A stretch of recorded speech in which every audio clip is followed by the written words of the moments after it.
So when you hear a song like that, something in you stirs, doesn't it?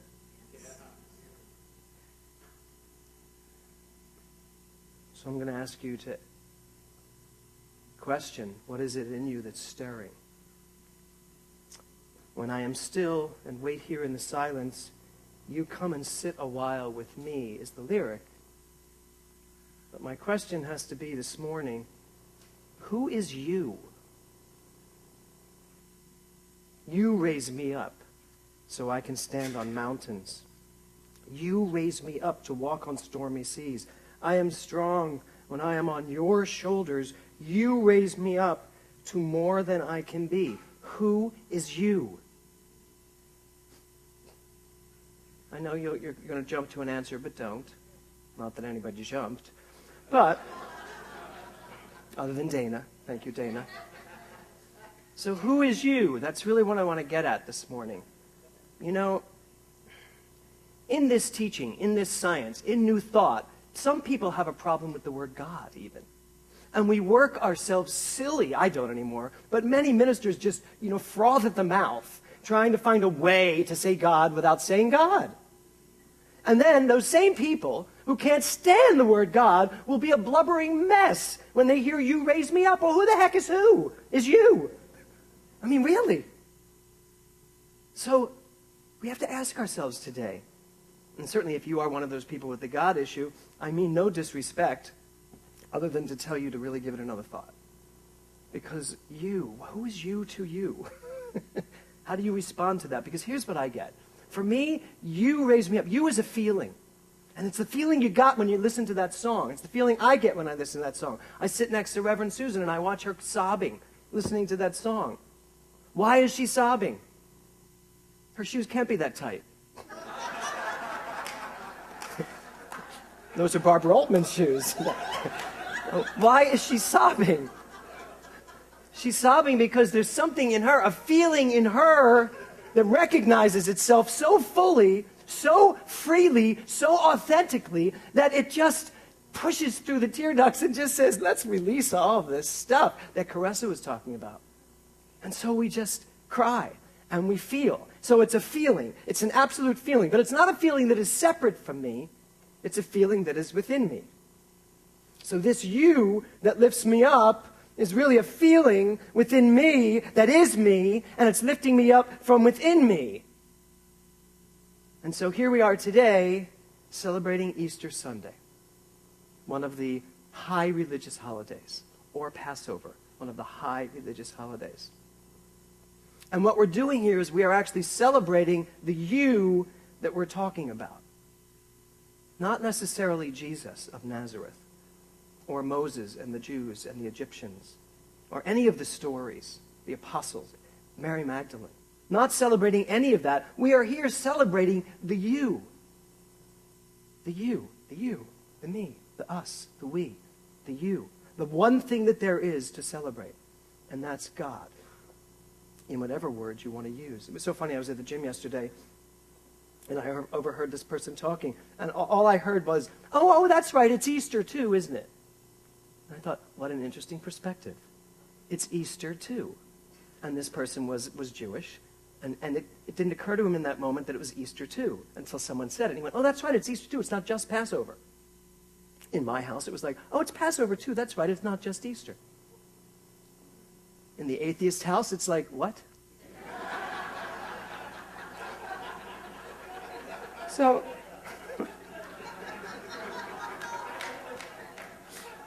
So this time of year, it's actually very common to celebrate something.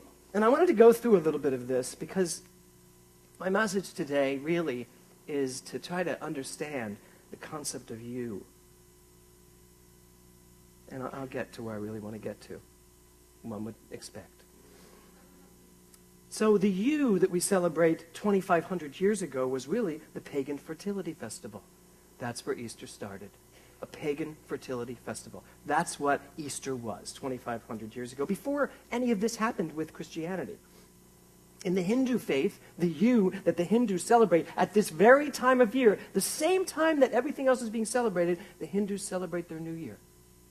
So they are celebrating rebirth. They are celebrating the new. The Jewish community, of course, as I said, is celebrating Passover. The you they're celebrating is the God that came along and saved them from slavery to the Egyptians. So they're celebrating the you within them. The Muslims, interestingly enough, the Muslims do not celebrate Easter necessarily. However, they consider Jesus part of God. The Muslims believe that Jesus did not die on the cross and did not resurrect, but they believe that Jesus, the man, ascended into heaven, becoming one with God. How far away really are they, the Muslims, from Christianity? Not very. And it says in the Quran, they did not kill him, nor did they crucify him, but they thought they did. That's pretty powerful stuff. And that works for me really well. And that also works for Jesus, who taught that you can never kill. You cannot kill me. You cannot do anything to me. Not the real me, not the real you. In the Baha'i faith, interestingly enough, the Baha'i faith, they actually consider Easter not the resurrection of Jesus, the man, but the resurrection of the minds of the apostles. And 3 days after Jesus was martyred, the Baha'i faith teaches that the apostles' consciousness was raised up, was resurrected to a place where they were now ready to go teach the message of Jesus. They were ready to step out into the world and teach Jesus' philosophy. So the Baha'i faith is really all about Jesus' one philosophy, which is, I and the Father are one. Therefore, we must love all people. Which is why last week when Martin Kerr was here and I said I could so easily jump over to the Baha'i tradition, which is just about, I and the Father are one, love everyone. And then there's the Christian faith, of course, which teaches the resurrection. That Jesus, the man, was crucified, died, and was buried. And on the third day, he rose and overcame and conquered death. And that is the major tenet in the Christian faith and in the Catholic faith. Ernest Holmes says this, the resurrection is the death of the belief that we are separated from God. So Ernest Holmes, 50 some odd years ago, said the resurrection is the death of the belief that we are separated from God. And I know that we are all working on that, but you know what I think is something that we must really begin to start thinking about and start working on? Because I believe we struggle with the death of the belief that we are separated from one another. That it is time for us to resurrect into an understanding that we are one with every single person on this planet. And then we start to celebrate what most all of the spiritual leaders came to teach, which is inclusivity, not exclusivity. Even Pope Benedict XVI, who is not my favorite person in the world, I hold nothing against him. He is the Pope after all. He said last night in St. Peter's Basilica during his Easter vigil, he is quoted as saying, mankind is living in darkness. Now, that may sound negative, Dana, who just went, oh. But you know what? Mankind is living in darkness. There is a certain cloud over mankind because mankind still doesn't know it's one with its brother or sister. Mankind still believes that there are religions that are divisive. Mankind still believes that we should kill in the name of God.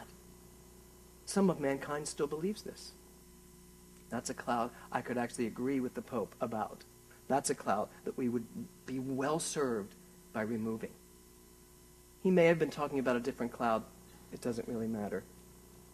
Last night, we had a dinner party at our house, and Rick Tamlin, who is back from his world visits of transforming the world in his own way, he said something last night, and he said, what we have to start really understanding is it is a global world now. It's not just the United States, Russia, China, Afghanistan. It's a global world. I am my brother in Afghanistan. And isn't this really what Jesus came to teach? Isn't this really what Muhammad came to teach? Isn't this really what Buddha came to teach? Isn't this really what Oprah came to teach?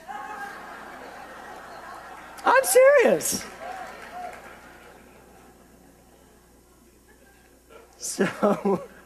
She gets her place in all of those people.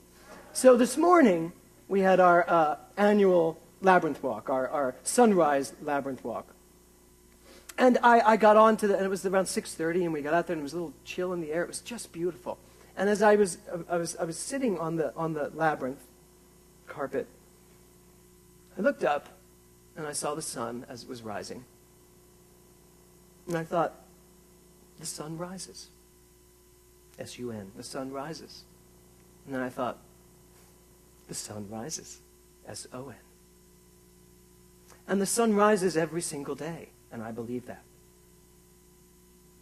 So the sun, S-O-N, must rise every single day too. And I must believe that. That every single day, the sonship, which is what we are called in terms of this great understanding of oneness, the Father, the first cause, and then its creation, me, you. The Father, first cause, that's the you. But I am the you too. I'm part of the you as well, as are you. So Patrick Farron, as we were doing the labyrinth walk, right before the labyrinth walk, told this joke. He said, so they're in this Sunday school, and the minister says to the children, now children, I would like you all to just envision Jesus in his tomb. And the angel comes and throws the rock, pushes the rock away. And Jesus ascends to heaven. Now, I want you to just think and tell me, what do you imagine were Jesus' first words when he came out of that tomb? And this little girl's raising her hand, and he's like, no, I want you to really think about it. What do you think Jesus' first words were? And this little girl still raising her hand and goes, all right, Janie, what was it? He went, ta-da!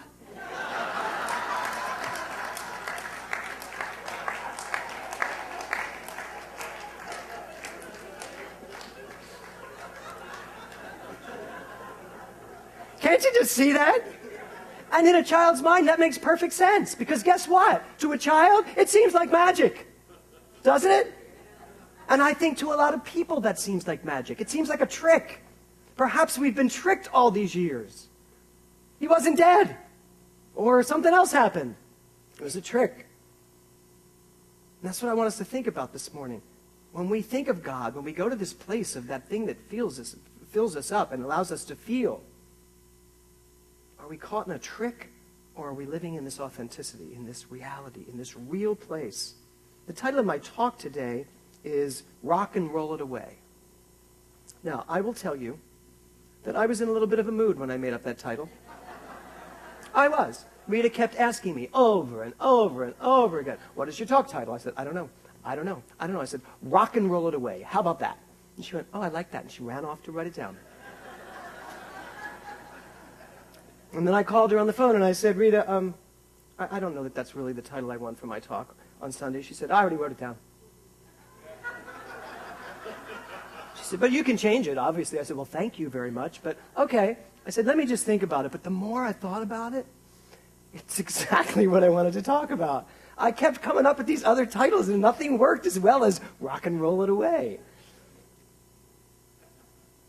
But now let me tell you what it means, because it's not what it seems. I want to talk about the rock that was in front of the tomb. Oh, did you take bets on this? Oh, you took a bet that that's what it was about? You got it? Great. The rock that was in front of the tomb.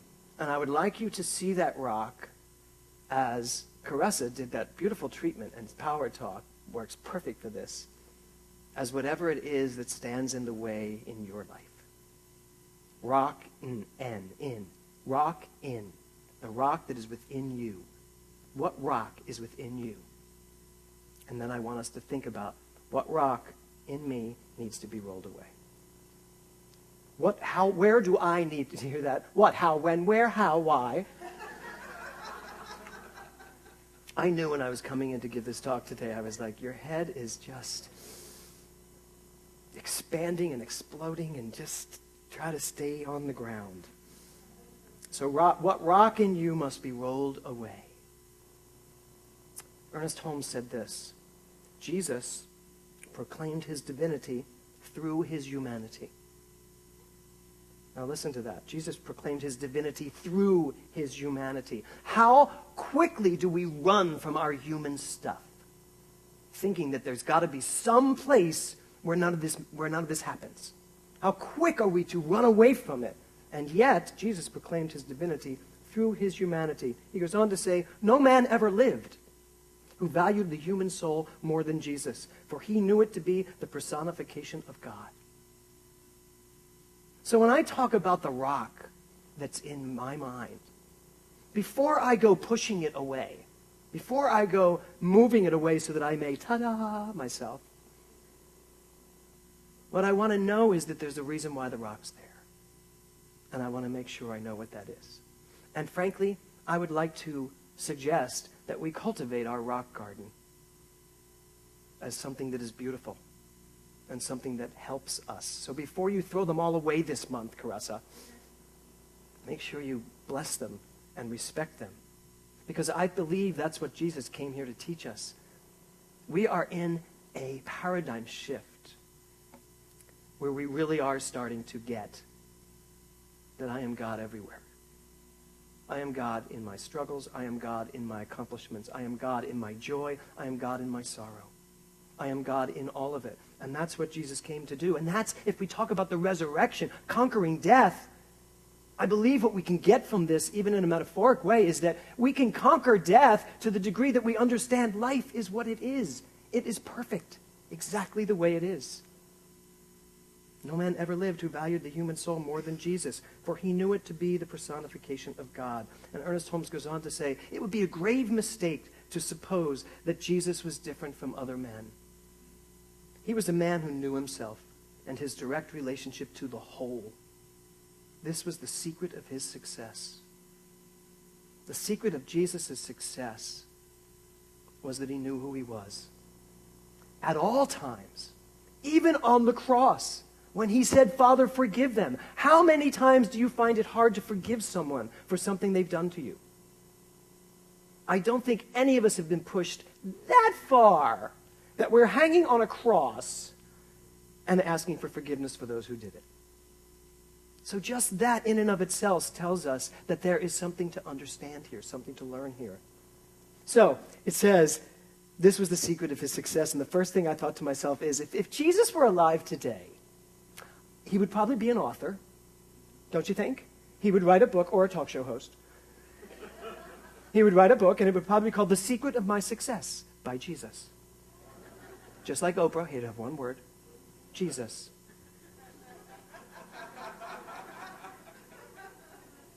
Ernest Holmes also wrote, who would entertain the Christ must invite him in. Who would entertain the Christ must invite him in. How can we expect to be lifted up if we don't invite the lift? You know, one of the earliest translations of the word Easter was to be released. So today, I would ask you to release your rocks.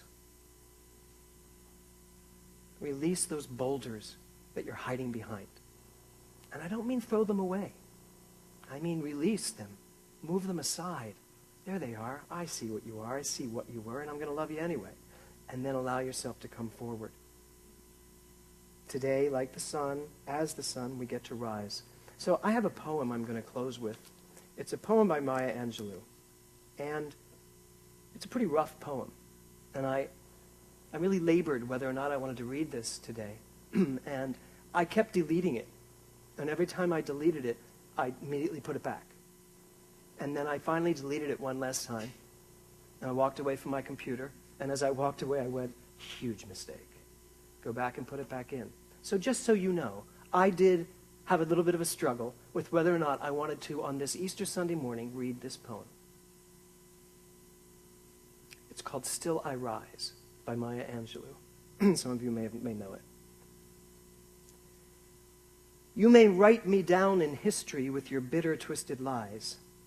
You may trod me in the very dirt, but still, like dust, I'll rise. Does my sassiness upset you? Why are you beset with gloom? Because I walk like I've got oil wells pumping in my living room? Just like moons and like suns, with the certainty of tides, just like hopes springing high, still I'll rise. Did you want to see me broken? Bowed head and lowered eyes, shoulders falling down like teardrops, weakened by my soulful cries? Does my haughtiness offend you? Don't you take it awful hard? 'Cause I can laugh like I've got gold mines digging in my own backyard. You may shoot me with your words. You may cut me with your eyes. You may kill me with your hatefulness, but still, like air, I'll rise. Does my sexiness upset you? Does it come as a surprise that I dance like I've got diamonds at the meeting of my thighs? Out of the huts of history's shame I rise. Up from the past that's rooted in pain I rise. I'm a black ocean, leaping and wide, welling and swelling, I bear in the tide. Leaving behind nights of terror and fear, I rise. Into a daybreak that's wondrously clear, I rise. Bringing the gifts that my ancestors gave, I am the dream and the hope and the slave.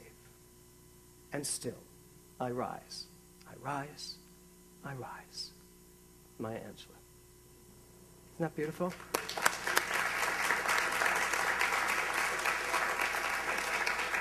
Now, I want to tell you why I struggled with this.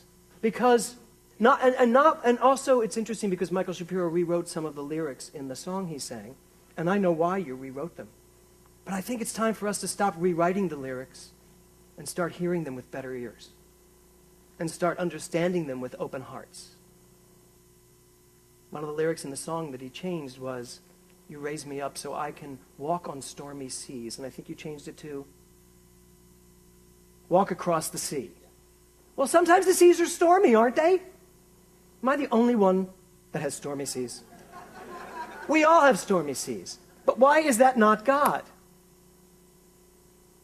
Today's a great day on Easter Sunday. If we're going to celebrate the resurrection, if we're going to celebrate fertility, if we're going to celebrate the consciousness of the apostles, if we're going to celebrate the new year of the Hindus, if we are going to celebrate all that everyone celebrates today, there's going to come a time in history when we're going to really get it, that we're celebrating the same thing. The you that raises me up. In order to raise ourselves up, we have to know who we are. And the answer is, I am you. I am you. And if I could live my life seeing every single person as the you that they are, and realize that every person has the capacity to and the opportunity to raise me up, then I will hear this song, you raise me up, and I won't hear duality. I'll recognize myself. That is the Jesus that was resurrected on that morning when all the world shifted and changed. And there's going to come a day when the world shifts and changes again, and the light shines so bright that we will look across the land, across the globe, and get it, that we are one people living on one planet. Namaste.